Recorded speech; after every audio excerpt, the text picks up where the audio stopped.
All right, today we're going to step into the world of a song that just perfectly captures one of the most raw human emotions out there, envy. This is a story about shadow and longing, and that painful, aching desire to be someone else. So, let's break it down. Just four simple words. But this is the hook, isn't it? It's the raw nerve of the entire story. It's this confession that just kind of hangs in the air, you know? It sets the entire stage for a really painful look at identity and what we desire. So, who is this woman? Who is her?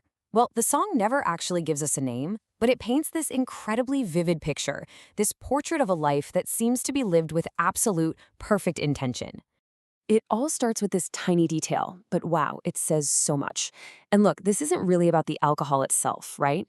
It's our first clue. It points to her elegance, her moderation, a kind of measured control that you can just feel our narrator is desperate for. And that right there is the key. Every single action feels deliberate. There's nothing accidental here, nothing chaotic. It's like she moves through the world with this unbelievable sense of purpose and self-possession. This line, this is what really gets to her whole state of mind.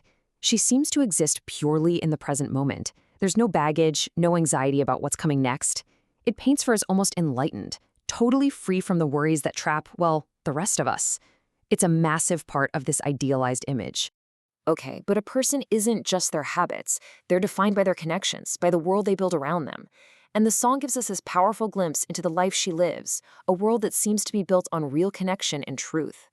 Her identity is laid right out for us through these connections. A lover, a mother, a sister, a wife. And these aren't just labels, you know? They're roles that are filled with love and responsibility. She's deeply, deeply woven into the fabric of a family. And there it is, the ultimate picture of romantic fulfillment. I mean, it's such an intimate, perfect little moment that feels almost unfairly cinematic. For anyone out there feeling lonely or disconnected, a line like this is a total gut punch. It's the kind of perfect happiness that seems to exist only in the movies or, in her life. But it goes even deeper than her romantic life. Her foundations are just solid. She stays talking to Jesus, and she calls her mama all the time. So this isn't just a perfect life. It's a good, grounded life, built on real values, faith, and family. She is connected to something way bigger than herself. This might be the most powerful description of her in the entire song. She has this core of self-assurance that's so strong, she doesn't need anyone else to tell her she's okay. Her confidence, it comes from inside. And that is such a stark, painful contrast to our narrator, who's about to reveal just how much validation she's craving. So we've spent all this time building up this perfect portrait, right? We've been looking at her. But now the song forces us to turn the camera around. We've seen the object of all this envy, so what does it actually feel like to be the one who's just watching from the outside looking in? And this is the heart of it all. This is where that quiet admiration just boils over into this desperate, painful yearning. It's not a wish anymore. It's a physical ache. It literally hurts. And there's that line again. But this time, it just lands with the full weight of everything we've just learned about her. The narrator's desire is so intense it's become a physical pain. It's a complete and total longing to escape her own skin and just inhabit someone else's. Let's really break this down. On one side, you have the woman who, and I'm quoting here, if she says it, then it's true. She is authenticity itself. And on the other side, our narrator who can't even admit her own jealousy without apologizing for it. The woman needs zero validation, while the narrator is just pleading to be heard. I mean, the contrast is absolutely devastating. This is the final bargain. The narrator isn't just willing to pay a price. She's willing to give up her entire existence. Her money, her possessions, her very identity, all of it. It's this desperate offer to completely erase herself for just a single taste of that other life.